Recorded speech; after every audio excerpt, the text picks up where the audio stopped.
Trabalhadores do Brasil, tenho a honra de passar as mãos às reformas de base. Declaro promulgada a conquista do voto.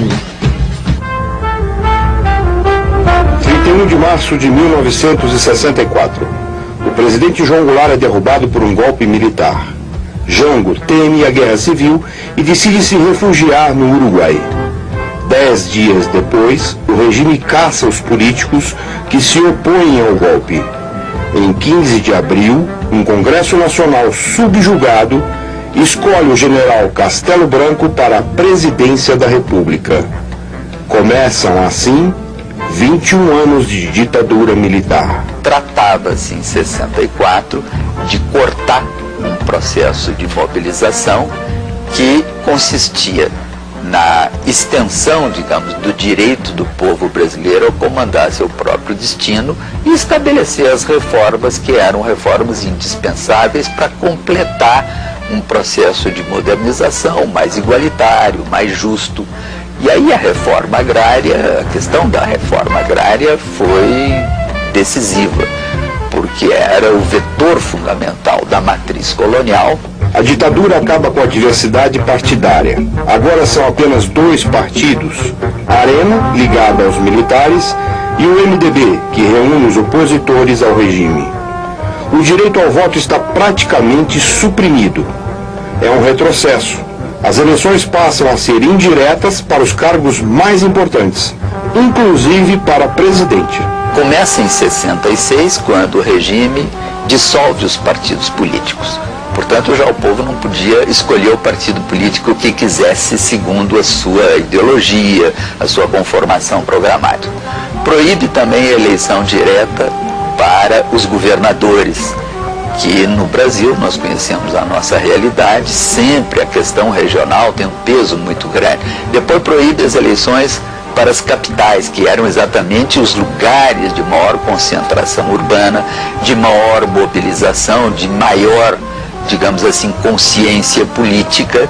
Também proíbe, e os prefeitos são nomeados. Quer dizer, é claro também que a eleição para presidente da República é proibida. Então, é um amplo, é um processo em que todos os canais de expressão da vontade popular são tolhidos.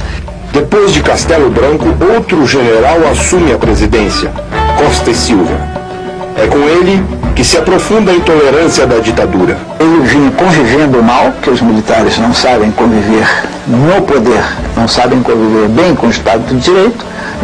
Houve uma série de arbítrios, o Supremo Tribunal agiu, o ministro Ribeiro da Costa, que era presidente do Supremo, reagiu muito ao governo Costa e Silva, né, aos abusos que começaram a se cometer.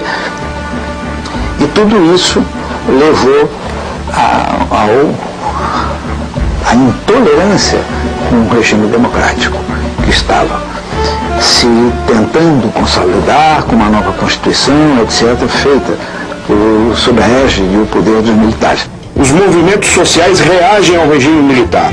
Em 1968, os estudantes saem às ruas. A manifestação entrou para a história como a passeata dos 100 mil.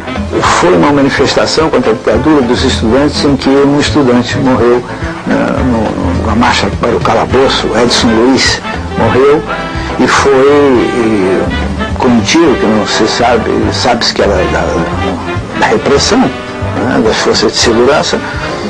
E isso teve uma repercussão muito grande. Por quê? Porque mostrou que a sociedade não estava inteiramente desmobilizada. A tensão política aumenta. Os militares de linha dura pressionam e a ditadura cresce. Em dezembro de 1968, o general Costa e Silva assina o Ato Institucional número 5. Vamos viver anos de chumbo. Esta é a página de nossa história que vamos relembrar no próximo programa.